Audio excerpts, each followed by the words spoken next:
enseñar el tema virtual. También no es ajeno a mi persona. Listo, está grabando la clase, ¿ya? Luego voy a compartir esto en sus... debería compartir en el aplicativo de la CEPRE, pero prefiero trabajar con Google Classroom. Asumo yo que ustedes también han trabajado con Google Classroom, ¿verdad? Y no es desconocido para ya nadie. Entonces lo que vamos a hacer es crear una sesión, una aula, donde ustedes van a poder ver el material que voy a compartir. También ustedes van a poder visualizar las clases grabadas. Bien, entonces vamos a hacer esto para mayor comodidad. Bien, entonces voy a agregar una nueva sesión acá. Un código de clase. Podemos colocar, a ver, X, Y, Z. 1, 2, 3. Listo. Ese va a ser el código de la clase, ¿ya? X, Y, Z, 1, 2, 3. A ver.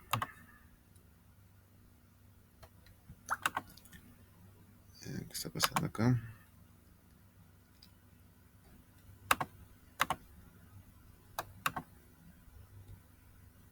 No, me está dando los permisos como si fuera estudiante. Debo de cambiar a docente. Acá vamos a configurar. Un minuto, por favor. A ver, un minuto, ¿no?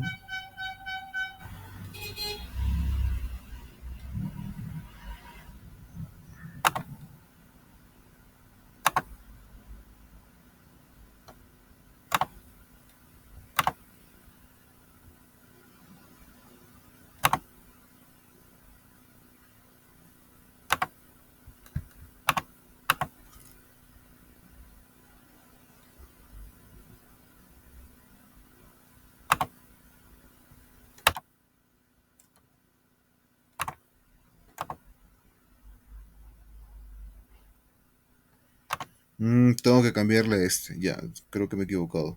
Lo he puesto como estudiante y no como docente. Ya, bueno, no hay problema. Eso después lo voy a configurar, ¿ya? Tenemos que avanzar. No puedo retrasarme en el contenido. Son muchas cosas por revisar. La sesión del día de hoy está centrado en lo que es la semana 1, sobre todo, y parte de la semana 2. Bien, allá tienen su Classroom de Cívica, pero este es el aula 102 y el aula 102 es de ingeniería. Si ya tienen su Classroom de Cívica, me parece extraño que a mí no me aparezca. Eh, Acá yo tengo para lo que es Cívica, pero este es de 102. Ustedes son 206, ¿verdad? Son 206. Bueno, vamos a llamar, de repente no puedo hacer la configuración. Me parece extraño. Debería de poder generar. ¿Son 102?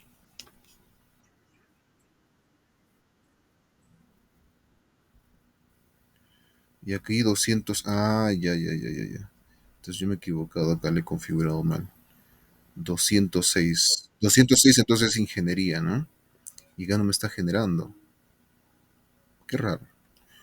Acá tengo, de la 206. Qué extraño. Ya, muchas gracias por confirmar, porque si no, nos vamos a demorar mucho, ¿no?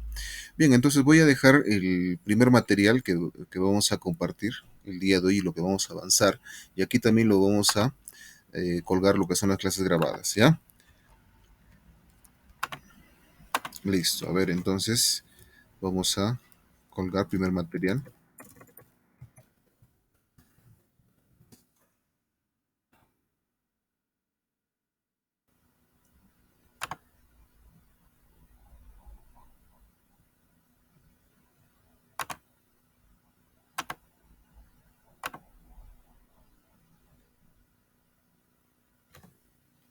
Listo, mientras va subiendo.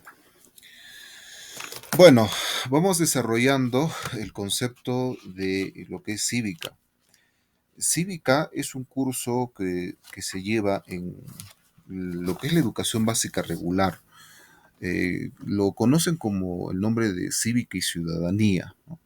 Pero ¿qué cosa vendría a ser cívica mientras va cargando? ¿no? Dando una introducción general. La frase etimológica de cívica viene de dos aspectos, ¿verdad? Latinas, el cual significa educato y civis. ¿Bien? Educato y civis. Acá lo voy a escribir, ¿ya? Acá tengo un aplicativo que se llama OpenWord. Vamos a trabajar con este para poder tener una pizarra digital. A ver, un minuto.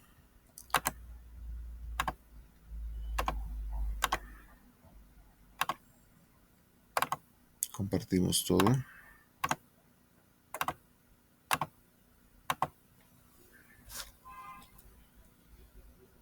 Ya está.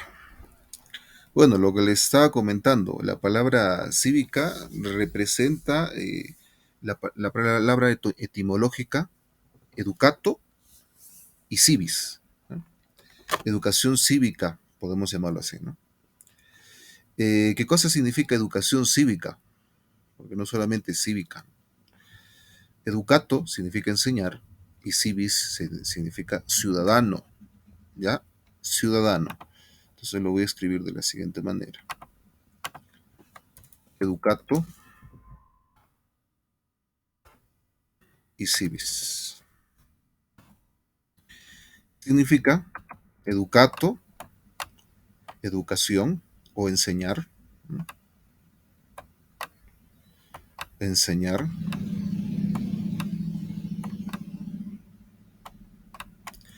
Y civis significa ciudadano.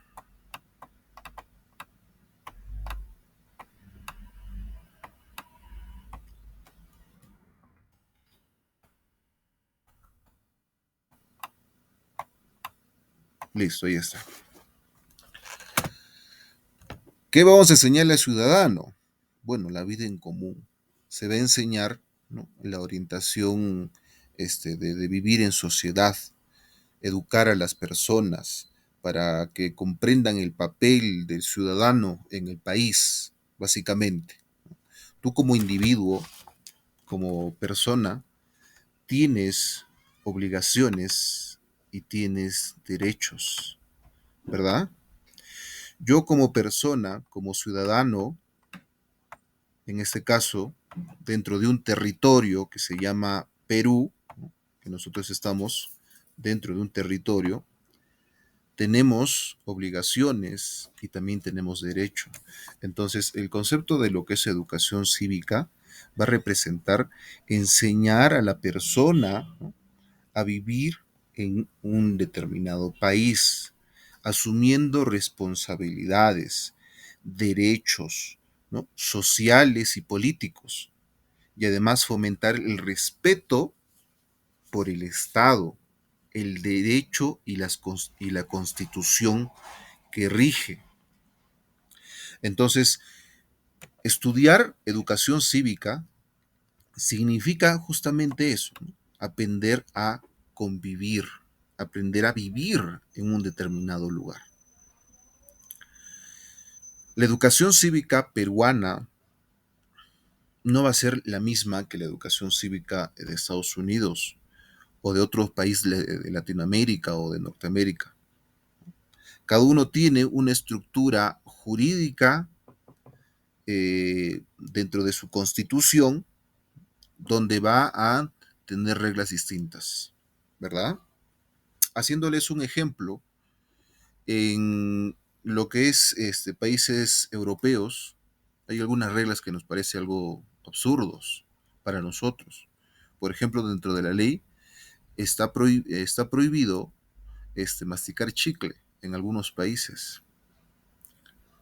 Y es un delito consignado. Para nosotros parece ridículo, ¿verdad? Pero es un ordenamiento jurídico distinto al de nosotros. O en Medio Oriente, algo que ustedes conocen. Y está esto indicado en la ley. Las mujeres tienen que taparse, ¿no? Con un velo. Nosotros, aquí en nuestra realidad, en nuestro contexto occidental, no tenemos esas costumbres, ¿no?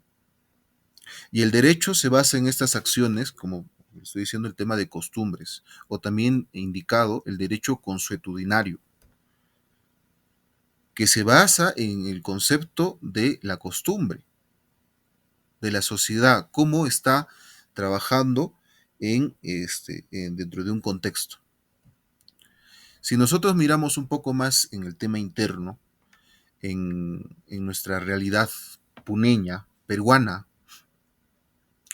vemos que los diferentes distritos de la región de Puno, de las 13 provincias que nos rige, algunos tienen costumbres distintas, aunque estemos en el mismo departamento.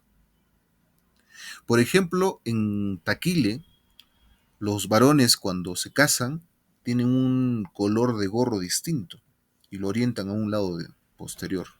Ahí no llevan, bueno, ahora en la modernidad llevan anillos, pero antes significar que estabas casado tenías que tener tu gorro, ¿no? Tu chullo de un color determinado. Costumbre, por ejemplo, que no se hace en Sandia, en Carabaya. Es propio de lo que es Taquile, ¿verdad? Entonces, este tema de la costumbre, ¿no? Que luego se convierte en norma, en una ley, que luego vamos a ver esto en la siguiente semana, vamos a tener que acortar y les he hecho varios aspectos, vamos a ver que va generando, ¿no? Un tema de costumbre, de la costumbre vamos a ir ¿no? a promulgar pues un concepto de norma y de ley posteriormente. Bien, entonces, educación cívica tiene que ver con esos aspectos. Acá tengo una definición técnica, ¿no? Por supuesto, necesito material bibliográfico, ¿no? Acá tengo un par de libros, tengo acá mi constitución política del Perú, pequeñito, pero me sirve, la que está vigente, la del 93, porque para hablar de derechos yo tengo que referirme, ¿no? A la constitución política en el artículo 2, donde está identificado lo que son los derechos de la persona, ¿verdad? Bien identificados. Bien, les hablo sobre la definición de educación cívica. A ver, así literalmente y tácitamente, ¿qué nos dice? La definición de educación cívica. La educación cívica se constituye como una disciplina de las ciencias sociales, ¿bien? A través del cual se promueve el conocimiento y la comprensión de un conjunto de normas que regulan la vida social y la formación de valores y actitudes que permiten al individuo integrarse a la sociedad y participar en su mejoramiento, así como el respeto por el Estado. Esa es la definición técnica, perdón, literal de un material bibliográfico que ustedes pueden también revisarlo en internet, ¿no? Que tiene los puntos claves de lo que es educación cívica, ¿vale? Entonces, para dar una clase, ¿no?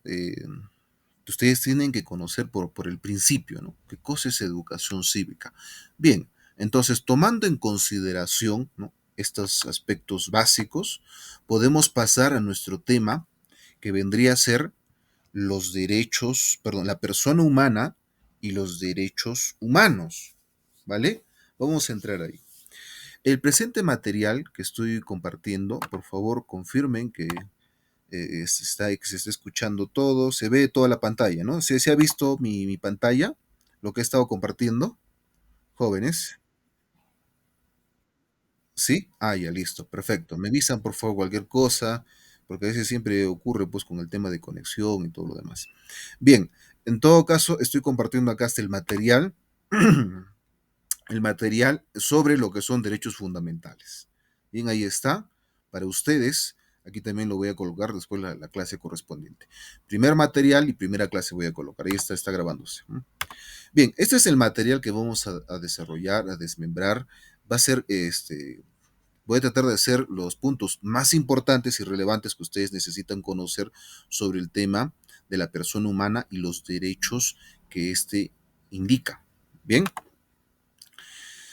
Bueno, el material ahí está, él es el titular, Juan Carlos Torres Rosello, ¿no? Los derechos fundamentales y sus límites en el ordenamiento jurídico, ¿no?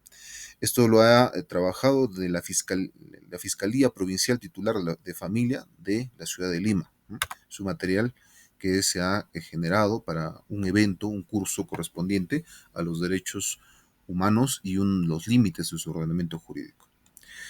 Bien, Este material ahorita lo vamos a desarrollar, ¿eh? Pero espérense, antes de poder iniciar ese material, quiero comentarles algunas otras cosas sobre lo que son el derecho, el derecho de las personas, los derechos fundamentales de las personas. ¿Cómo se ha llegado al tema de los derechos de la persona?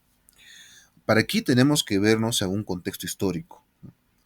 En la antigüedad, nosotros, cuando recién estábamos saliendo de la época de las cavernas, pasando de lo que es el hombre nómade al sedentarismo, hemos visto que requerimos nosotros el tema de sociedad, de apoyarnos entre nosotros.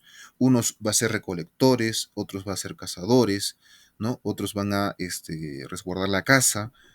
Entonces necesitábamos tener una sociedad para poder convivir como individuos. Y de ahí salen el conocimiento humano, por supuesto, ¿no? Cuando empezamos a trabajar en equipo. Se vio lo que es el sentido de la propiedad, porque antes cuando se era nómada no había sentido de la propiedad, ¿no? Se empezó a ver el tema del comercio, porque uno realizaba lo que es la agricultura, otro la pesca, otro de repente la orfebrería, y uno necesitaba del otro, ¿no? Empezaron a comercializar, ¿no? Se dio con el tema del trueque, la moneda, ¿no? Y poco a poco pues empezó a evolucionar el tema de la sociedad. Aquí también se dio pues un concepto de los fuertes frente a los débiles, ¿no? Mientras iba avanzando en la historia la sociedad humana. Y se dio lo que es pues el tema de la monarquía, ¿no? La monarquía en el feudalismo, los que tenían el poder en aquellos años, ¿no? De edad antigua, edad media, se veía pues muchos abusos con la sociedad, ¿verdad? Hubo abusos que ha generado un tema de alboroto, malestar, ¿no? Poco a poco la gente empezó a hartarse de este maltrato que hubo. Y esto ustedes en películas han podido observar, ¿no? Como el caso en Semana Santa, cuando vemos varias películas de Egipto, de Roma, cómo, ¿no? Había esta diferencia de clases. Un pueblo oprimido, ¿no? Por una élite, el cual pues maltrataba al débil, al que no tenía lo que son la capacidad, ¿no? Económica o de repente política para poder sobresalir en esa sociedad. Y esa parte, esa masa de gente oprimida era pues bastante. Eran pocos los que tenían el poder, ¿no? Pero los que tenían ese poder económico, político, tenían pues a las Fuerzas Armadas, ¿no? De su parte, el cual hacía que oprimieran a la población. Pero hubo abusos, ¿no? Hubo bastantes problemas dentro de ese aspecto pues de opresión. Ahí sale lo que son las revoluciones, ¿verdad? Las revoluciones que hemos visto durante varias etapas de nuestra historia humana. Por ejemplo, la Revolución Francesa, que se dio justamente por la acción de la burguesía, ¿no? Que ya estaban hartos de esta acción del feudalismo, ¿no? De la opresión del pueblo, y salió, ¿no? A luchar por sus derechos. Si hablamos de los derechos humanos exclusivamente en nuestro contexto histórico, podemos hablar de la Segunda Guerra Mundial, cuando hubo el tema del genocidio tan terrible de esa época. Se declara, cuando se da fin a la guerra, después de todas las atrocidades que pasó en la guerra, el genocidio que estaba comentando, se da la Declaratoria de los Derechos Universales. ¿Mm? Un hito histórico, ¿no? Los derechos son universales y vamos a ver que tienen características los derechos, por supuesto. Los derechos son inalienables, son universales. No, no te doy un derecho para ti y el otro derecho para ti. No son dos derechos distintos. No, son universales para todos. Tampoco se discrimina de un país a otro. Por eso dice el concepto, ¿no? Los derechos universales, que se da después de la Segunda Guerra Mundial. Nosotros también tenemos un contexto más propio, más local, más americano, si lo puedo decir así, que tenemos tratados internacionales de derechos humanos. El Tratado de San José, por ejemplo, ¿no? Tenemos tratados también, el cual han surgido justamente por situaciones, pues, ¿no? Adversas a la sociedad. Nosotros, ¿dónde vamos a ver estos derechos? Y en la mayoría de países del mundo, por supuesto, que está dentro de una sociedad, de un contexto moderno, van a encontrar sus derechos bien plasmados y bien identificados en este documento de acá, ¿no? Que es la Constitución Política del Perú. Específicamente lo vamos a ver en el artículo 2 de la Constitución. Y vamos a revisarlo, ¿no? Con detenimiento, unos cuantos, por supuesto, no nos va a dar el tiempo, pero yo quiero, para que ustedes necesitan ingresar a la universidad, necesitan adquirir los conocimientos rápidamente. Por eso yo pienso, ¿no? Que ustedes, terminando la sesión de clases en la noche o en el tiempito que les quede, puedan agarrar su constitución, pueden descargar o si tienen mejor en físico y agarrar esta constitución y abrir en el artículo 2 de la constitución y empezar a revisar, ¿no? Porque en el examen de admisión viene bastantes, esto es clásico, de lo que es la constitución política del Perú y de los derechos humanos también, por supuesto que viene. Y reiteradas veces, ustedes comprueben los exámenes de admisión anteriores y van a ver que varias preguntas están relacionadas a lo que es la constitución política vigente, por supuesto. Bien, el artículo 2, como estaba comentando, acá tenemos también una clasificación de derechos. Derechos de primera generación, de segunda, de tercera. Bien, hay clasificación de lo que son derechos. Derechos de primera generación, que no pueden ser, que son inviolables tremendamente. No puedo sobrepasarme.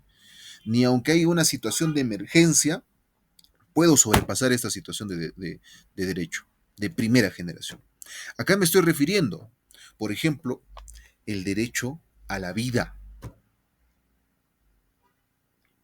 Hay más derechos dentro de la Constitución. Por ejemplo, puedo decir el derecho a la... Acá está. El derecho al tránsito, al libre tránsito.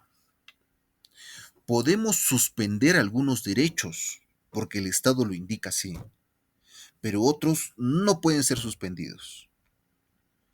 Los derechos de primera no pueden ser suspendidos, ¿no? Pero en cambio los derechos de segunda o de tercera generación sí pueden, como por ejemplo lo que les acabo de decir, el derecho a libre tránsito. Yo tengo el derecho de transitar en mi querido Perú por donde yo quiera. Por supuesto, no me meto en propiedad privada, ¿no? En sitios públicos tengo el derecho de transitar. Pero ustedes son testigos porque estamos viviendo en la misma época. En el año 2020, cuando se dio el tema de la pandemia, con el COVID, ¿qué pasó? Nos han suspendido algunos derechos. ¿Por qué? Por la situación de emergencia, porque se declaró una situación de emergencia. ¿Y qué nos han suspendido? ¿Qué derechos se suspenden cuando declaran emergencia y toque de queda? Nadie puede transitar por las calles. Se nos dan determinadas horas, nos ordenan para poder transitar. Y se están vulnerando algunos derechos, o bueno, perdón, no vulnerando, suspendiendo algunos derechos por la situación que lo amerita. Pero dándoles otro ejemplo del tema de lo que pasó hace poco, aquí en Puno, de la huelga. ¿Qué pasó? ¿Y por qué vino una organización internacional como es el tema de la OEA, el organismo de los Estados americanos, la OEA, vino para pedir explicaciones de lo que pasó? Porque, lamentablemente, se atentaron contra los derechos fundamentales de las personas.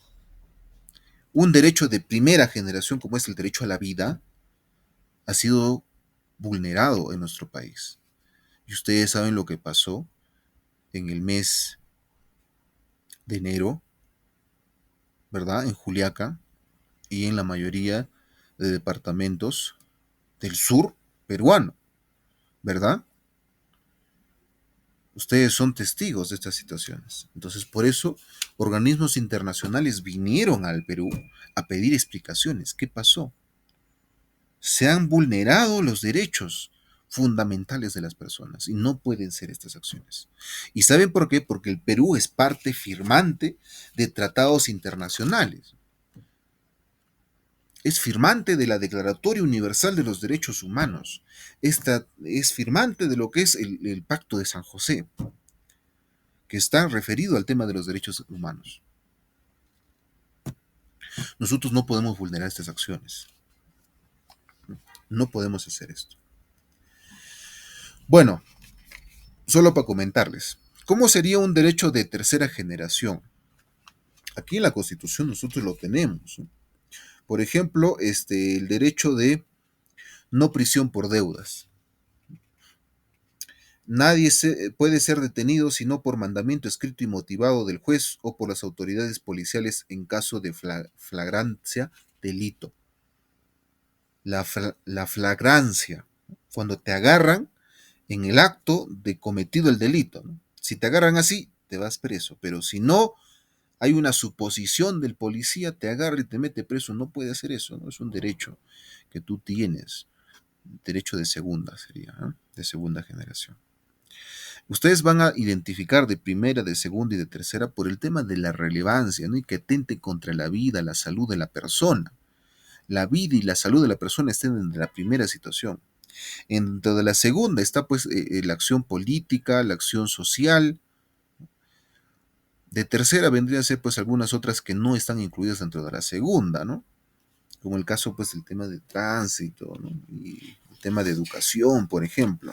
Es un derecho, sí, no es que por ser de segundo o tercero es que es menos, ¿no? Pero siempre pues también hay que darle un tema de calificación, de importancia y relevancia a algún derecho, ¿no? Por ejemplo, el derecho a la vida, ¿no? Que está en el artículo 2, inciso 1 de la Constitución Política. Y así tenemos varios derechos más para poder desmembrar y revisar. El derecho a la libertad. Y algo más con el cual quiero comentarles, porque esto es lo que cuando nosotros hemos hecho algunos cursos, me refiero a nosotros, a colegas del área, sobre todo los especialistas en el tema tributario, hemos llevado cursos referente al tema de derecho. Y cuando hemos tocado, nos ha enseñado igual el tema de la Constitución, nos ha leído el artículo 24. Si tienen ahorita la Constitución, muy bien. Artículo 24, inciso A, dice lo siguiente, y esto me está bien explicado en la Constitución y para que ustedes también conozcan dentro de su vida civil. Nadie está obligado a hacer lo que la ley no manda, ni impedido de hacer lo que ella no prohíbe. Bien, entonces aquí muchos abogados toman carta de este pequeño texto. Si la ley me dice que yo tengo que hacer determinado acto o no puedo hacer determinado acto, tengo que cumplirlo, ¿verdad? Tengo que cumplirlo. Pero ¿qué pasa si es que en la ley no está escrito o no te dice literalmente que no puedes hacer esta o tal acción? Yo no estoy impedido de poder realizarlo, ¿ya? Son también los que les llaman lo que es el famoso vacío legal, el vacío legal. Bien, el vacío legal, lo que los abogados muchos indican justamente de estas acciones del vacío legal, se basan, no se agarran en la ley y dice, oye, si acá dice prohibido botar basura en el pasadizo, pero no dicen las gradas, entonces yo podría botar en las gradas, porque no dice, a menos que me diga, ¿no? Prohibido botar basura en todo el edificio, ya. Entonces, ¿dónde tienes que botar? Afuera. Te dice la norma, la ley que no puedes votar afuera, no te dice nada. Podría votar afuera. Entonces, por eso, los que redactan la norma tienen que tener mucho cuidado al momento de hacerla. Hay juristas especialistas en lo que es el tema de legislación. Los congresistas están con un batallón, ¿ah?, de asesores atrás para poder trabajar. Y aún así hacen malas cosas, ¿no? Porque también mandan pues a sus conocidos, a sus ahijados, a los que les han llegado al poder, están pues rodeados de ellos. Ellos deberían estar rodeados de gente capacitada, ¿no? Con el más alta capacidad técnica para poder, ¿no?, dar pues normas. Se tiene que tener mucho cuidado, ¿no? Entonces, estas acciones, jóvenes, lo vamos a poder encontrar en la Constitución Política del Perú, ¿vale? Son cosas muy importantes. He querido resumir estas acciones porque ya les he dicho, tenemos que minimizar el tiempo para que ustedes tengan ese conocimiento que necesitan, ¿vale? Bien, entonces vámonos al material. Vamos a hacerlo algo lo más rápido posible, lo que podamos. Tenemos hasta las 11:50, ¿verdad? Tenemos una hora, o estoy mal. Una hora, ¿no? Listo, gracias. Entonces, continuemos. A ver, el ordenamiento jurídico. ¿Cómo está dado el ordenamiento jurídico en nuestro país? Vamos a abrirlo así. Listo. Un poquitito más. Ahí está bien. El ordenamiento jurídico. El ordenamiento jurídico va a representar, como ustedes están dando lectura acá, un sistema de normas, ¿ya? Un sistema de normas que está relacionado entre sí. ¿Saben qué es sistemas, no? ¿Saben lo que es sistemas? Sistemas vendría a representar, creo que si también si es que alguien es ingeniero o que alguien de sus familiares es ingeniero de sistemas, o alguien quiere, ¿no?, le gusta este tema de los sistemas, o ingeniería de sistemas, déjeme decirle lo que significa sistemas, porque muchos se equivocan con el término de sistema, piensan que es computación, no, no solamente de computación. ¿Ya? Un sistema va a representar un conjunto de cosas, ¿ya?, que unido entre sí hace un bloque, un objetivo. Por ejemplo, un carro es un sistema, porque requiere llantas, requiere combustión, que requiere un motor, requiere una serie de cosas para lograr el objetivo, ser un vehículo de transporte. Una computadora es un sistema, ¿no?, que requiere varios componentes de hardware, de software para poder funcionar y dar el objetivo de ser una computadora. ¿Y cómo sería un sistema del ordenamiento jurídico? ¿No? Vendría a ser un sistema de normas, un conjunto de normas que me va a dar no solamente la Constitución Política del Perú, sino también pues otras leyes que lo vamos a ver en clases posteriores, como lo que es la pirámide de Kelsen, ¿no? Vamos a ver una jerarquización de normas y dónde yo debo de hacer caso, ¿no?, porque eso es lo que es educación cívica, ¿no? Ustedes ya conocen el concepto de educación cívica. Entonces, ¿qué cosa debo de yo conocer para poder vivir y convivir en la sociedad? El ordenamiento jurídico, ¿m?, representa un sistema de normas que están relacionados entre sí. No son islas separadas. Si, por ejemplo, el Ministerio de Transportes indica se debe de tener vehículos adecuados, grandes, para poder trasladar a las personas por un tema de seguridad, de repente el Ministerio de Salud, ¿no?, indique justamente lo mismo. Entonces, que tiene que ver por un tema de salubridad, por cuidado. Dando un ejemplo aleatorio, porque esto no, no tiene una suposición. Si quieren un ejemplo real, yo, pues, mi área, mi especialidad es el tema finanzas, el tema tributación, ¿no? Porque esas son mis especialidades, ¿no? A pesar de que también he llevado diplomados en lo que es gestión pública. La SUNAT, por ejemplo, la SUNAT indica normas de acciones para lo que es el, el control y la fiscalización de las empresas con el tema de sus ingresos, auditorías, cuánto es lo que generas, cuánto es lo que gastas, cuánto es lo que tienes que pagar de impuestos. Tiene resoluciones de superintendencia, tiene normas jurídicas, un ordenamiento jurídico. Están relacionadas entre sí. Hay otra institución que se llama la Superintendencia de Banca y Seguros, que también lo vamos a ver, porque dentro de la estructura del Estado hay entes autónomos, y un ente autónomo es la Superintendencia de Banca y Seguros. ¿Qué dice? La Superintendencia de Banca y Seguros trabaja contra el lavado de activos, el narcotráfico y el terrorismo. Entonces, ¿con quién trabaja para poder identificar? Este es el área de inteligencia financiera. Va a trabajar con la policía, con la SUNAT. Y la SUNAT, ¿no? Conjuntamente con las normas orgánicas que él tiene, la Superintendencia de Banca y Seguros también van a dar normas correspondientes.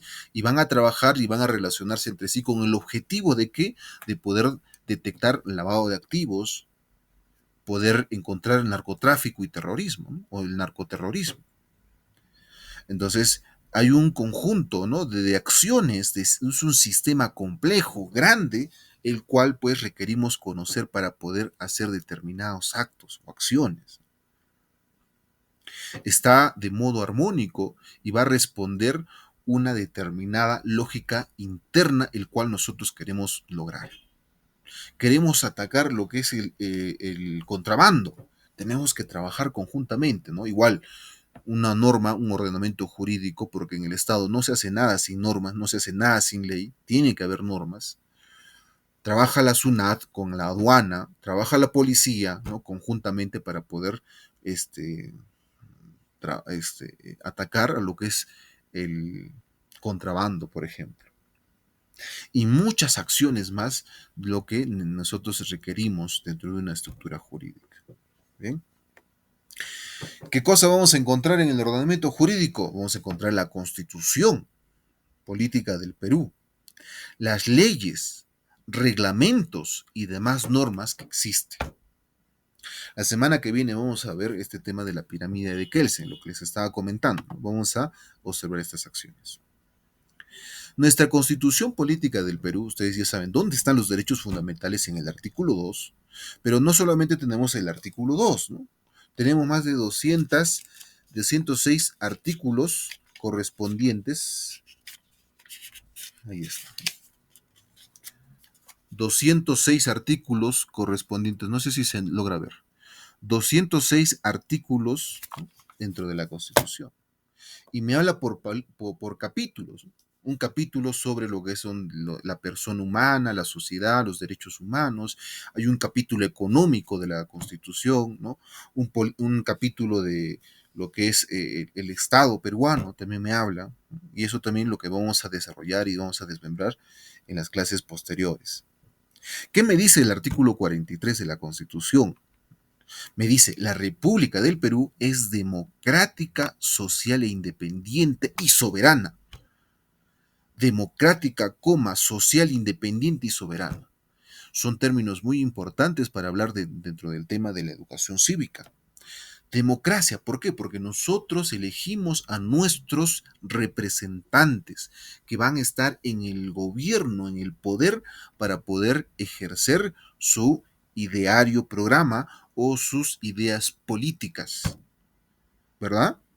Hemos elegido hace un par de años, en el año 2021, en las elecciones, a un presidente en el cual ha sido popular en nuestra región sur, ¿verdad?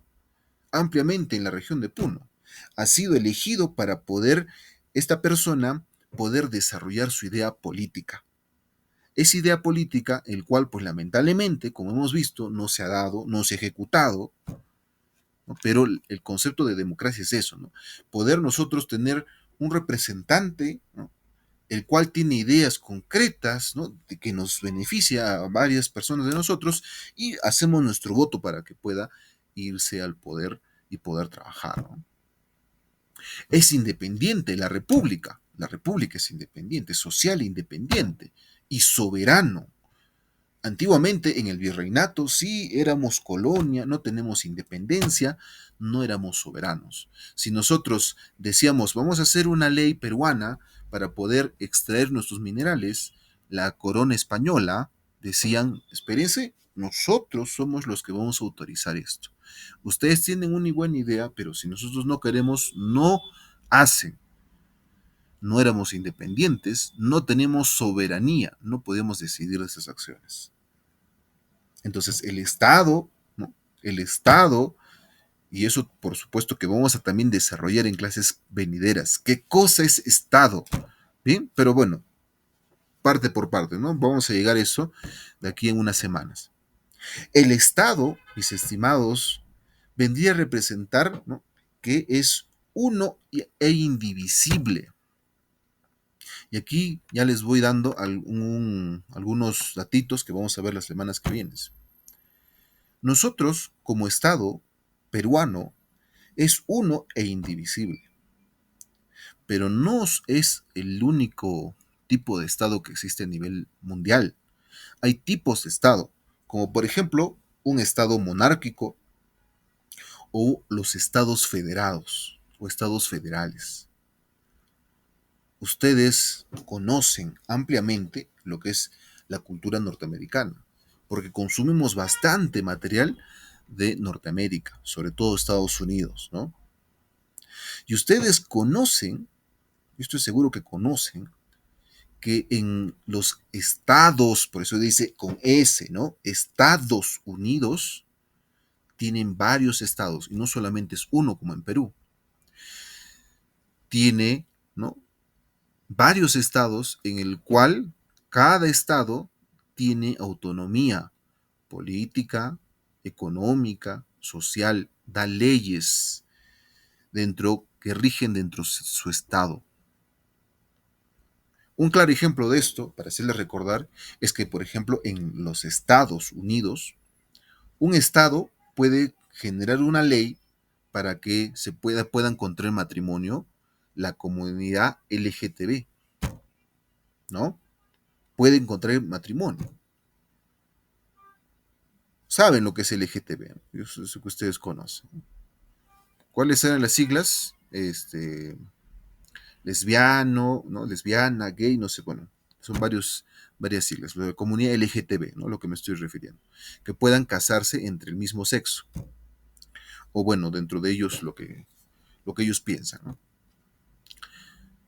Un estado puede dar esa ley, pero otro estado no. Tú puedes casarte en un estado. Entonces, para que se puedan casar en Estados Unidos, tienen que trasladarse al estado que le permita, porque ha dado una ley que le permite. Esos son los estados federados, donde tienen autonomía económica, política, ¿bien? Presupuestaria, trabajan de una manera distinta. Estado monárquico. El Estado monárquico, por ejemplo, venimos a hablar de lo que es Inglaterra, ¿no? Todavía hay un rey, hace poco nomás se ha coronado. ¿Han visto las noticias? Yo sé que han visto. Ustedes están más informados, ¿no? Con las redes sociales. ¿Quién ha ascendido a la corona en Inglaterra? ¿Cómo se llama, estimados? ¿Cómo se llama? Carlos, primero, segundo, tercero. ¿Quién es el rey de Inglaterra? De la corona inglesa. ¿Quién es el rey? Carlos III, ¿verdad? ¿Me están escuchando? Avisen, por favor, de repente está yéndose la señal. Allá. Prendan el micro, por favor. Porque si no yo me voy a aburrir, ¿ah? Me voy a aburrir. Aunque tenemos mucho por hablar, ¿ah? Mucho, mucho por hablar. Claro, sí sabían. Ustedes están pues, más, más conectados, ¿no? Con las redes sociales. Entonces, ahí tenemos un tipo de Estado, ¿no? Un Estado monárquico. España también tiene su rey todavía. Entonces, es un Estado monárquico, pero donde ya la corona no tiene tanto poder como antes. Son estados monárquicos constitucionales, ese es el nombre completo, porque tienen un monarca, un rey, una reina, tienen también un sistema político democrático donde eligen al representante donde va a estar pues el poder ejecutivo. Un primer ministro le dicen ahí, ¿no? El primer ministro de Inglaterra, ¿no? De España, donde tienen funciones que simplemente la corona, ¿no? Ya tiene una acción meramente representativa. Hay un Congreso, hay un Poder Ejecutivo, donde también trabajan estas acciones. Pero son los tipos de estados que tenemos a nivel mundial. Nuestro estado peruano tiene la característica de ser un estado unitario, un solo estado peruano. Es indivisible, es democrático, es independiente y es soberano. Ese es nuestro estado peruano. Y así me lo dice en el artículo 43, ¿no? El gobierno es unitario, representativo, descentralizado, nos representa, está también descentralizado el gobierno.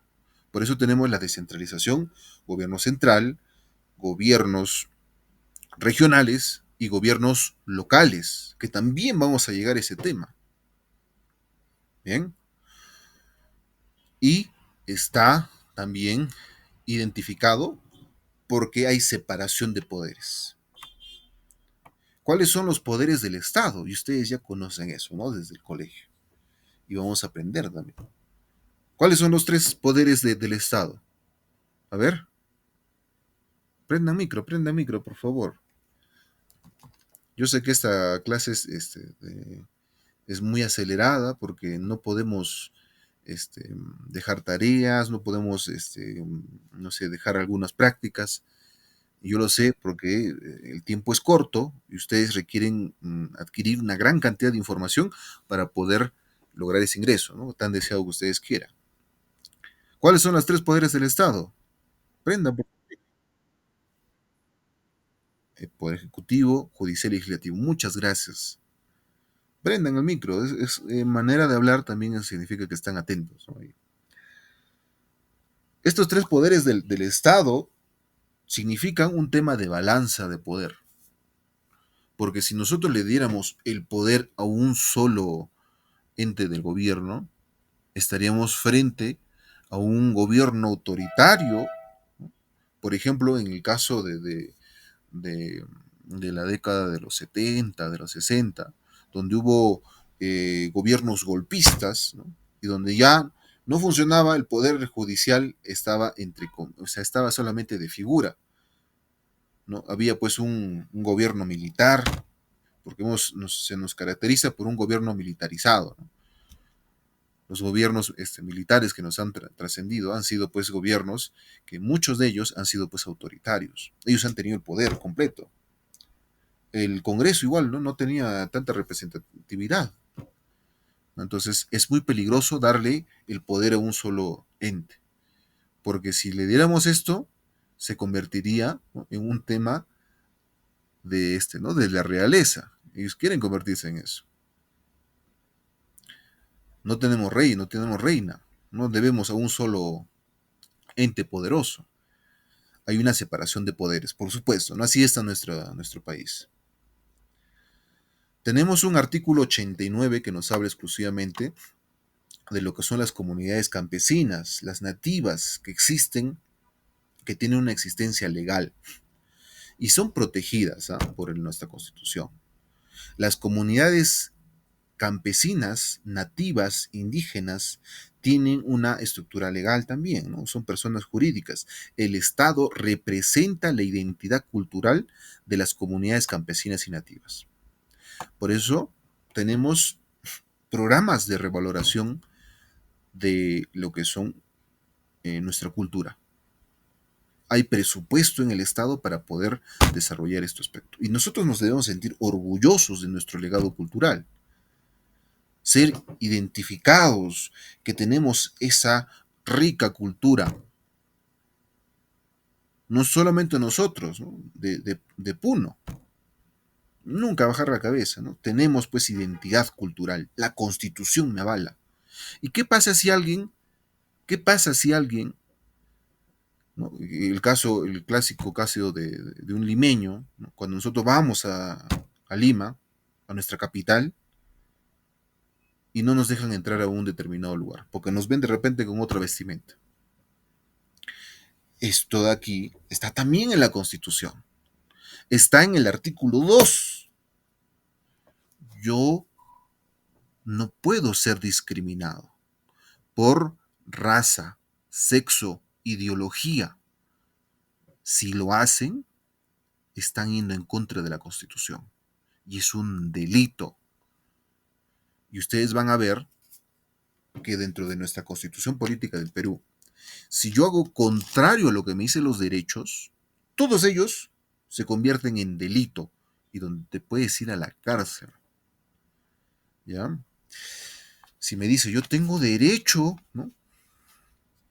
a la, por ejemplo, acá me dice el artículo 2, inciso 3, derecho a la libertad de conciencia y de la religión, de forma individual o asociada. Yo puedo creer en lo que yo quiera. No hay persecución por razones de ideas o de creencias. No hay delito de opinión. El ejercicio público de todas las confesiones es libre, siempre que no ofenda la moral ni altere la opinión pública. También me dice que yo tengo, ¿no?, el derecho a poder transitar, ¿no?, con libre tránsito, habíamos leído hace rato. ¿Y qué pasa? Que si en un distrito, criollamente se dice pituco, me prohíben la entrada. El caso de Miraflores, San Isidro, ya ha salido hace poco, ¿no? Varios aspectos similares, ¿no?, donde han sido denunciados constitucionalmente por el tema de discriminación. Una señora que estaba, pues, autóctona, creo que era de Cajamarca, iba con su niño y quería, pues, vender algunos productos. ¿En dónde estaba? Estaba, pues, en un bonito parque de Miraflores, y donde los serenos le sacaron a la señora. Inmediatamente, pues, salió a la prensa, por supuesto, ¿no? Y qué bueno, porque eso es lo que debemos nosotros buscar, ¿no? Nuestra identidad como personas, como Estado. Debemos de respetar estas ideas culturales, de opinión, y las comunidades campesinas, ¿no?, nativas, son ricas en cultura y no podemos discriminar a nadie. La Constitución me avala estas acciones, ¿no? Y puedo presentar un recurso constitucional, y eso también lo vamos a ver después, ¿no? Hay recursos donde nosotros podemos presentar, ¿no? Como es el habeas corpus, habeas data, acción de amparo, ¿no? Varios recursos constitucionales, el cual nosotros podemos utilizar para diferentes acciones, ¿no?, que puedan ir en contra de los derechos fundamentales. Bien, un poquito más, no solamente el artículo 89 nos habla sobre las comunidades campesinas, también el artículo 149 reconocen a las autoridades de las comunidades campesinas y nativas, el apoyo a las rondas campesinas, ¿no?, los ronderos, porque yo sé, si alguien hay de acá, ¿no?, que es de algún distrito de nuestro departamento de Puno, ustedes conocen que hay autoridades, ¿no? Ahí está el gobernador, el teniente alcalde, ¿no? Hay varias autoridades que son reconocidas dentro de las comunidades, ¿no?, por el legado cultural que ellos tienen. Entonces hay un apoyo a las autoridades, a las rondas campesinas, y pueden ejercer funciones jurisdiccionales, o sea, dentro de su territorio, en el ámbito, ¿no?, de lo que es la costumbre. La ronda campesina dice, mira, la costumbre es que nosotros, como este pueblo originario, tenemos la costumbre de celebrar, digamos, no sé, el 21 de junio. ¿Qué se celebra el 21 de junio, jóvenes? Bueno, el día más frío ¿no?, de nuestro calendario. Entonces celebran, ¿no? Es un decir, ¿no? Tenemos que celebrar y las mujeres ese día no se van, salen, bailen, todo lo demás. Y alguien de repente no está en contra de eso, no quiere, protesta, etcétera, ¿no? La autoridad de la comunidad no tiene pues una función jurisdiccional de acuerdo al ámbito territorial dentro de su comunidad, en conformidad al derecho consuetudinario, lo que les decía unos instantes. ¿Qué es el derecho consuetudinario? La costumbre. La costumbre. Siempre que no violen derechos fundamentales. Entonces, regresando al ejemplo, de repente esta persona está en contra, no quiere ir, no quiere salir, y nosotros pues por tradición vamos, salimos todos, es obligación, podemos poner una sanción pecuniaria, ¿no? ¿Cuál sería la sanción pecuniaria? Dinero, ¿no? Dinero. Claro, siempre y cuando no violen derechos fundamentales. De repente la autoridad sale y le flagela con látigo, digamos. ¿Sería permitido eso?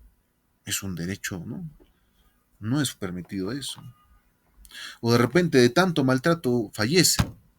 No, yo soy la autoridad, yo podía hacer eso porque son las costumbres. No, porque están atentando los derechos fundamentales de la persona. Entonces yo tengo que observar muy bien mi artículo 2 de la Constitución, ¿no? Empezar a leer, a dar lectura de nuestros derechos que están identificados en la Constitución. ¿Vale? Ahí está, hoy tienen ustedes. Son 24 incisos y dentro del 24 tenemos hasta el inciso H, el último inciso, ¿no? El inciso 24 del artículo 2, inciso 24, subincisos hasta el H. Entonces ahí tenemos varios derechos que tienen que ustedes revisar. ¿Ven? Algo muy importante de lo que es el derecho consuetudinario. El artículo 158, mis estimados, estamos revisando no solamente los derechos fundamentales, también estamos revisando la Constitución. ¿Ya? Estamos teniendo un poquito de revisión de la Constitución. Porque estamos ajustando. Recuerden, yo he dicho a inicios de la sesión, estamos ajustando las clases, tratar de dar la mayor información posible porque solo tenemos 10 sesiones. ¿No? 10 sesiones. Bien, el artículo 158 nos habla sobre el Ministerio Público. ¿Qué es el Ministerio Público antes? El Ministerio Público es un ente autónomo. Ya les he dicho, vamos a ver los entes autónomos, que está dentro del gobierno central. No solamente están los tres poderes del Estado en el gobierno central, ejecutivo, legislativo y judicial, sino también tenemos los entes autónomos, que son 10. Dentro de ellos está el Ministerio Público. Y el Ministerio Público va a ser la Fiscalía de la Nación, ¿no? Es el que busca el delito, el que persigue el delito. Si alguien ha sido discriminado, que me dice la Constitución, uno de los derechos fundamentales, un fiscal va a ir y va a identificar estas acciones y va a denunciar. El fiscal tiene por obligación denunciar estas acciones y estos actos, ¿no? Que sean considerados como delitos. Bien, entonces, este Ministerio Público, ¿no? Que está dentro de un ente autónomo, dentro de los 10 que tenemos, viene a ser, ¿no? Lo que ya acabo de decir, el que busca el delito, ¿no? El que quiere ir y denunciar estas acciones. ¿Quién preside el Ministerio Público? El fiscal de la nación, ¿no? El fiscal de la nación es el que preside, el que está en la cabeza. ¿Cómo es elegido el fiscal de la nación? El fiscal de la nación es elegido, ¿no? Por la Junta de Fiscales Supremos. Hay una Junta de Fiscales Supremos. El cargo que se le va a dar al fiscal de la nación, el que está en la cabeza, dura 3 años, ¿ya? Dura 3 años, acá está, y es prorrogable por una reelección, por 2 más, ¿no? Entonces, máximo 5 años pueden ser la cabeza del Ministerio Público, el fiscal de la nación. ¿Quiénes son sus miembros del Ministerio Público? Los miembros del Ministerio Público tienen derechos y prerrogativas y están sujetos a las mismas obligaciones que el Poder Judicial, a categoría respectiva. Bien, les afectan las mismas incompatibilidades que puedan existir y el nombramiento que están sujetos y requisitos y procedimientos que son los mismos al Poder Judicial y su respectiva categoría. ¿No? Así funciona el Ministerio Público, me dice el artículo 158. Ha sido creada, ¿no? Está amparada en la Constitución.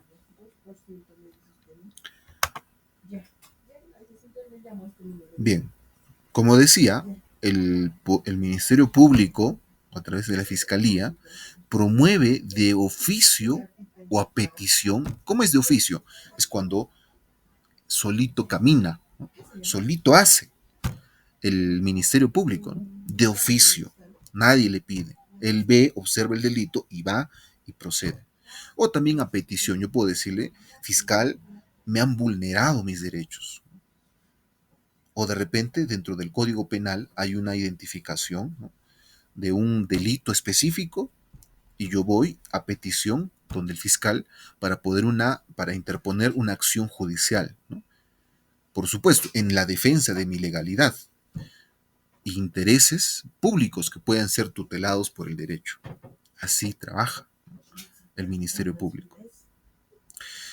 También hace la acción de velar por la independencia de los órganos jurisdiccionales y por la recta administrativa de la justicia. Representar en los procesos judiciales de la sociedad y conducir desde su inicio de la investigación del delito. Con tal propósito, la Policía Nacional está obligada a cumplir los mandatos del Ministerio Público en el ámbito de su función. Por eso es que ustedes ven en la tele cuando hay por decir, cuando hay un embargo, primero está pues el fiscal con su medalla blanca, ¿no? Del Ministerio Público, atrás de ellos está la policía, ¿no? Entonces, conduce desde su inicio la investigación del delito, desde el inicio.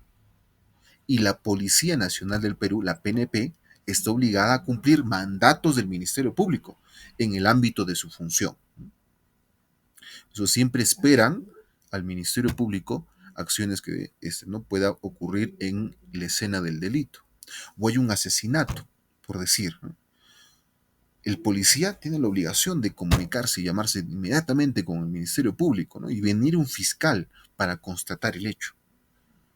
¿Eh? La policía está bajo mandato del Ministerio Público, en lo que la ley faculta.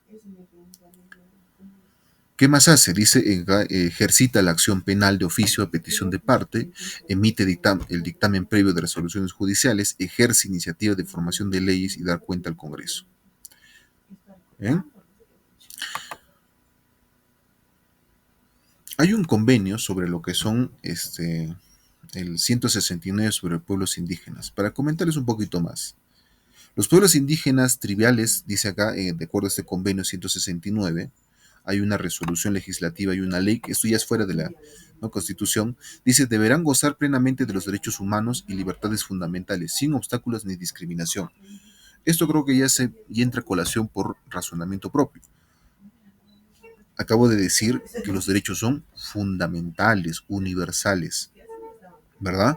Entonces, yo no puedo decir para lo que es los pueblos indígenas van a tener otros derechos y la sociedad civil va a tener otro. No, no, son universales los derechos fundamentales. Entonces, por supuesto que va a haber un convenio, bueno, una acción colateral para ambos, ¿no? Para ambos, para todos debería ser. Vamos a pasar un poquito esta parte. Hay una ley de rondas campesinas, por supuesto, miren ustedes, sería la ley 27908, para que ustedes conozcan, ¿no?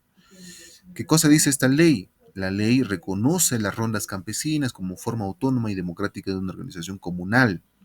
Acá está subrayado y muy importante. ¿Qué hacen las rondas campesinas? Si ustedes no conocían, pueden establecer un interlocutor con el Estado, ¿no? Apoyan el ejercicio de funciones jurisdiccionales en la comunidad campesina y nativa y colaboran en la resolución de conflictos, conforme a la Constitución, por supuesto, ¿no? Los derechos reconocidos a los pueblos indígenas y comunidades campesinas y nativas se aplican a las rondas campesinas en lo que le corresponda. Bien, eso es lo que trabaja, lo que es esta ley, la 27908, sobre lo que son rondas campesinas. Bien, hay una ley orgánica, por supuesto, del Ministerio Público, y esto lo vamos a ver en la parte donde trabajemos el tema normativo, ¿no? Tengo que mostrarle lo que es la pirámide de Kelsen. No solamente tenemos la Constitución, que está arriba, por supuesto. Luego de esta tenemos la ley o las leyes, y vamos a explicarlo para la siguiente sesión de clases, ¿eh? Porque no nos va a dar el tiempo ahora, ¿no? Ya estamos 11:30. ¿Cuánto tiempo me falta? 40 y 50, 20 minutos más o menos, ¿no? 20 minutos y concluimos. Los derechos humanos y los derechos fundamentales. Bien, esta parte me interesa porque es el tema en sí. Los derechos humanos, mis estimados, ustedes ya conocen en el concepto histórico. Yo les dije que los derechos humanos, ¿no?, está contenido dentro de la Declaratoria Universal de los Derechos Humanos. Luego de la Segunda Guerra Mundial, en el año 1948, se crea una organización que lo conocemos hasta el día de hoy, la famosa ONU, la Organización de Naciones Unidas. ¿Cuándo se crea? En 1948. Y ahí también, pues, nosotros vamos a ver la luz de la Declaratoria Universal de los Derechos Humanos, ¿verdad? Esto yo les he comentado hace unos minutos atrás. Entonces, en estos tratados internacionales, ¿no?, como también más antes también hubo pues algunas revoluciones, como les he comentado, ¿no? La Revolución Francesa, el Tratado de Versalles, o en el caso latinoamericano, que tenemos el, el Tratado de ¿no?, San José, donde indica justamente el tema de los derechos humanos. Esos derechos fundamentales se refieren a los derechos que son reconocidos por norma fundamental del Estado. Y lo vamos a ver, por supuesto, en la Constitución. Y hemos dicho esto, ¿no? Estamos simplemente haciendo, pues, recuerdo. De repente alguien se le ha ido a la línea. En nuestra Constitución, ya saben, en qué artículo está.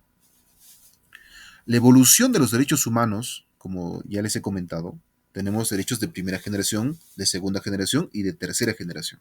Eso sería la clasificación de los derechos. Los derechos de primera generación se refiere al tema de la declaratoria o la declaración de los derechos del hombre y del ciudadano.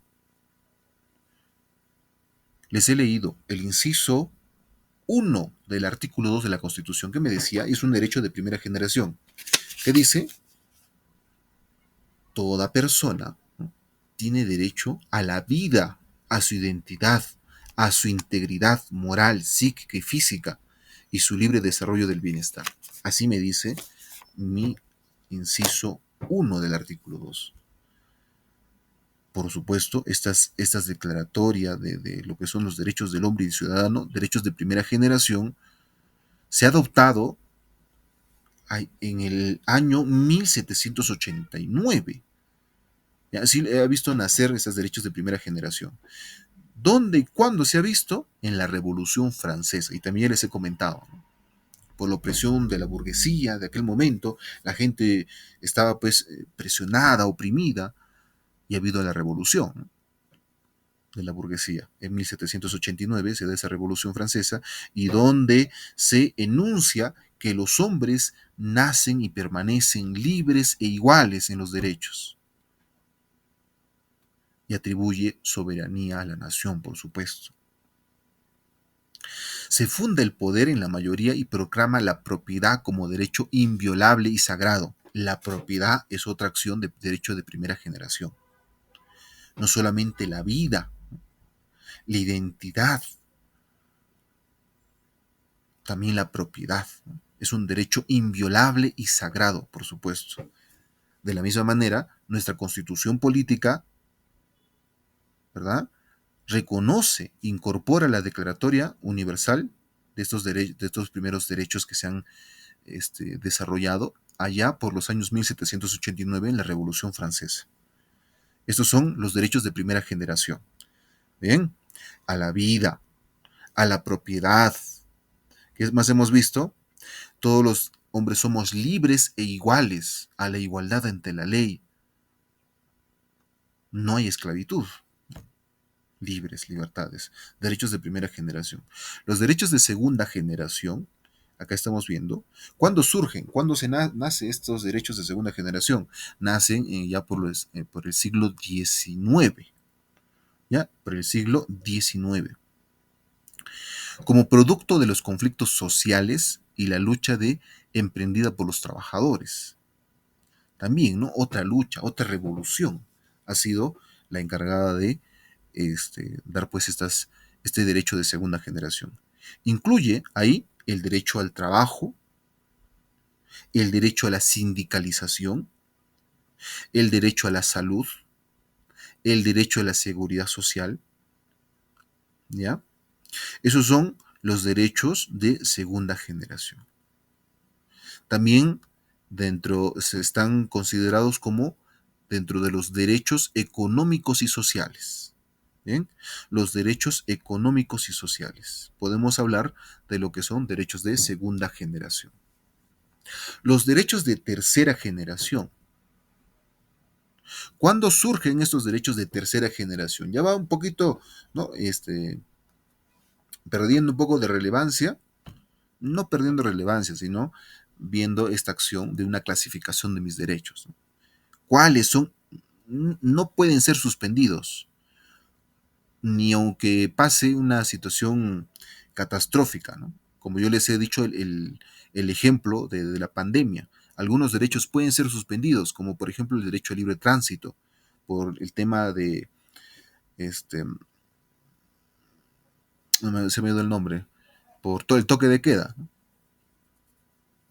Cuando hay una situación de emergencia, nos dan esta orden, bueno, ya se restringe ese derecho, ¿no? También pueden entrar al domicilio, pero no puede ser restringido el derecho a la vida, por ejemplo, ¿no? a la, a la libertad, a ser tratados iguales ante la ley. Esos derechos no se pueden suspender. De segunda generación podríamos suspender, ¿no? O de tercera generación podríamos suspender. ¿Cuándo se da? También se da en la Segunda Guerra Mundial, los derechos de tercera generación. Y han sido aprobadas también en la Declaratoria Universal de los Derechos Humanos. ¿Cuándo se dio la declaratoria? En 1948, concluida la Segunda Guerra Mundial. Comprende el derecho del individuo como parte de la comunidad internacional, el derecho a la paz, el derecho a la libre determinación de los pueblos y a un medio ambiente sano, también a un patrimonio común de la humanidad. Bien, estos son considerados los derechos de tercera generación. Vuelvo a repetir, porque esto también viene en los exámenes de admisión, ¿eh? Derecho a la paz, derecho a libre determinación de los pueblos, un derecho al ambiente sano y al patrimonio común de la humanidad. Por eso es que la UNESCO declara patrimonio, ¿no?, de la humanidad.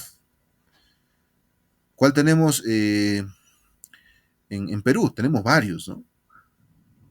Hay reservas que son declarados como patrimonio de la humanidad. Tenemos una maravilla del mundo acá, Machu Picchu, y también está dentro de lo que es un patrimonio de la humanidad. ¿Bien? Entonces, esto lo encontramos dentro de los derechos de tercera generación. ¿Cuáles son las características de los derechos humanos? Aquí lo tenemos. Los derechos humanos tienen características, el cuales son pues propias de ellas. Por ejemplo, ahí ustedes están viendo, es inherente, ¿ya? Los derechos humanos son inherentes. ¿Qué quiere decir con el concepto de inherente? Es que los derechos se derivan de la naturaleza del ser humano. Es propio del ser humano, los derechos humanos. ¿Ya? Es inherente. También los derechos humanos son universales. Y esto ya les he dado los ejemplos, ¿verdad? Los derechos universales son, perdón, los derechos humanos son universales. Son comunes a todas las personas en cualquier tiempo y lugar. No importa el tiempo, no importa el lugar. Todos tenemos esos derechos, son universales. Como les decía, yo no puedo decir para lo que es la comunidad indígena originaria tener una clase de derechos y para ¿no?, la clase de la sociedad normal, excluyendo la sociedad andina tenga otro tipo de derechos. No, son universales. Si yo puedo transitar aquí en Puno con normalidad, también debo de transitar lo mismo en Miraflores, en San Isidro, como les dije, ¿no? Como el término criollo, pituco, ¿no? Los pitucos, no voy a un barrio pituco, debo de transitar de la misma manera, es un derecho universal. No puede haber restricciones de los derechos. ¿No? No para ti sí, para mí no. Es incondicional. ¿No? Los derechos humanos son incondicionales. ¿A qué se refiere? Es que solo están sujetos a lineamientos y los procedimientos que se van a determinar en los límites de los propios derechos. Bien, son inalienables. ¿Qué significa alienación? En este caso sería inalienables, que no se pueden alienar. Eso quiere decir que una persona, que los derechos, en todo caso, no pueden ser modificados, quitados, enajenados, ¿no? Cambiados o modificados, creo que yo lo he dicho. ¿No? Es lo que es la alienación. ¿No? En este caso es inalienable, no se modifica. No es a interpretación tampoco, antojadiza, que algunos quieren dar algunas interpretaciones. Son inviolables, no pueden ser violentados. ¿Bien? Son indivisibles. La dignidad humana no es divisible, es absoluta para todos. Son interdependientes. La vigencia de uno de los derechos, me dice, que comportan necesariamente la vigencia de los demás. Y finalmente son imprescriptibles. No prescriben. Un derecho es reconocido y queda irrevocable integrado a todo el elenco que ya preexiste en la Constitución y no se extingue con el paso del tiempo. ¿Sí?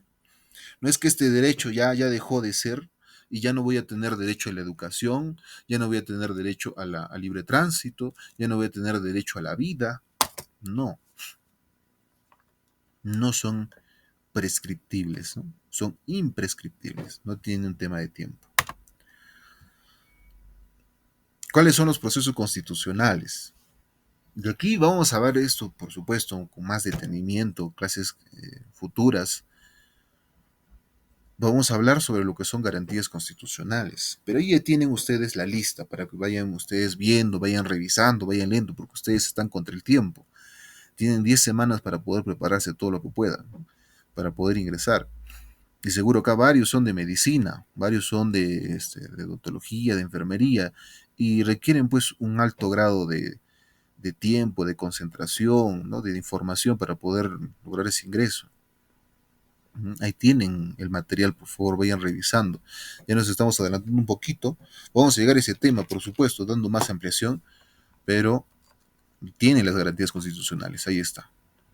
¿Cuáles son? Ahí vemos habeas corpus, acción de amparo, acción de habeas data, acción de inconstitucionalidad, acción popular y acción de cumplimiento. Bien, vuelvo a repetir, habeas corpus, acción de amparo, habeas data, acción inconstitucional, acción popular y acción de cumplimiento. ¿A qué se refiere el habeas corpus? El concepto de habeas corpus significa, ¿no?, el tema de la libertad individual, cuando amenazan las libertades individuales, los derechos constitucionales que me dicen, cuando alguien vulnera estos derechos. Un ejemplo, tú estás caminando con tranquilidad, ¿no?, en la calle y un policía que de repente te cae mal, o le caes mal, o tal vez le has, no sé, has hecho algo a un familiar, te agarra y te mete preso en la noche tal vez. Está atentando contra tu libertad individual, ¿no? O de repente ha mellado algunos otros derechos, te ha discriminado, ha hecho cosas todavía dentro de los derechos que me dice el artículo 2. Tú estás en la carceleta, puedes presentar una acción de habeas corpus, porque han atentado contra tus derechos constitucionales, en este caso por libre tránsito y de repente de algunos más.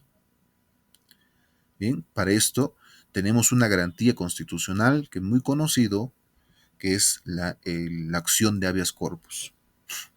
Acción de amparo. ¿Cuándo procede una acción de amparo? Una acción de amparo va a ser redactado, por supuesto, ante lo que es una autoridad, un funcionario o una persona que vulnere o va a amenazar los derechos que están reconocidos por la Constitución. Bien, ¿por quién va a ser redactado la acción de amparo? El hecho u omisión por parte de cualquier autoridad, funcionario o persona que vulnera o amenaza a quien los demás derechos reconocidos en la Constitución. No procede en este caso la acción de amparo contra, por ejemplo, normas legales ni contra resoluciones judiciales que amenazan un procedimiento regular, pero sí va a estar dentro del tema constitucional. Aquí, por supuesto, hay que identificar. Yo no puedo decir que ley es lo mismo que constitución, ¿no? Esto vamos a verlo después, en la pirámide de Kelsen. La constitución está arriba de la ley. Entonces, vuelvo a repetir, este término de acción de amparo no va a proceder contra normas legales, contra resoluciones judiciales o alguna norma que esté por debajo de la Constitución que va a impedir el procedimiento del curso legal, pero sí va a estar ¿no? realizado por el tema de eh, la Constitución. Cuando se ha vulnerado los demás derechos que no me dice el habeas corpus. ¿Ya? Si tú te atentan contra otro derecho, por decir, a ver, un derecho, a ver, acá está, a la inviolabilidad del domicilio. Han ingresado a tu domicilio, ¿no? Un funcionario, una autoridad, sin los permisos correspondientes, por supuesto, sin un proceso adecuado, tú vas a presentar una acción de amparo, ¿eh? Una acción de amparo que va a proceder, ¿no? en el hecho contra cualquier autoridad o funcionario o persona ¿ya? Que vulnera o amenaza los demás derechos reconocidos por la Constitución, que no me dice el habeas corpus.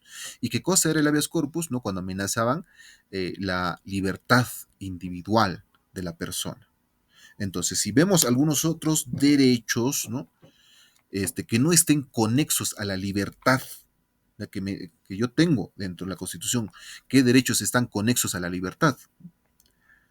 El concepto de libre tránsito, de que me meten a la cárcel, como les estaba comentando. Lo que está fuera de eso, ¿no? Otros temas de derechos reconocidos en la Constitución, yo que presento acción de amparo. Pero si está relacionado el tema de la libertad o los derechos conexos a la misma, presento habeas corpus, ¿no? Así se presenta. ¿Qué cosas son estos? Por supuesto que son documentos, o sea, son escritos alegando lo que es el habeas corpus o la acción de amparo. Acción de habeas data. ¿Cuándo presentamos una acción de habeas data? Se presenta la acción de habeas data cuando el mismo término lo dice, ¿no? Data, información. Cuando ha habido un error, una vulneración en los derechos a poder solicitar, ¿no? Una expresión o causa de información que yo requiera o tal vez que me han entregado de una manera errada. A ver, yo les doy siempre ejemplos, ¿no? Trato de ejemplificar todo el concepto. Por decir, te has ganado la lotería, ¿no? Por decir, ¿ya? Y tú te vas a cobrar tu premio con tu DNI. Y ves recién, para tu mala suerte, que en tu DNI tu número, el nuevo que has sacado, está errado. Se han equivocado en la RENIEC. Y cuando vas a reclamar tu premio, no te lo van a dar.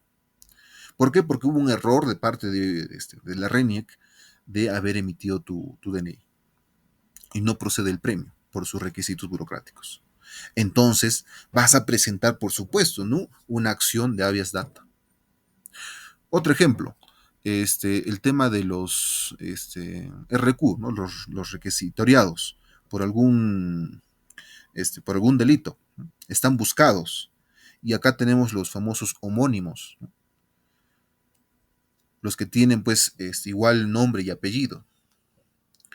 Y para tu mala suerte, ¿no? Alguien que está buscado por la policía, por la ley, ve tu DNI, ¿no? Y estás pues, están metiéndote a la cárcel por el tema de homonimia. Acá también puede haber la acción de habeas corpus, ¿no?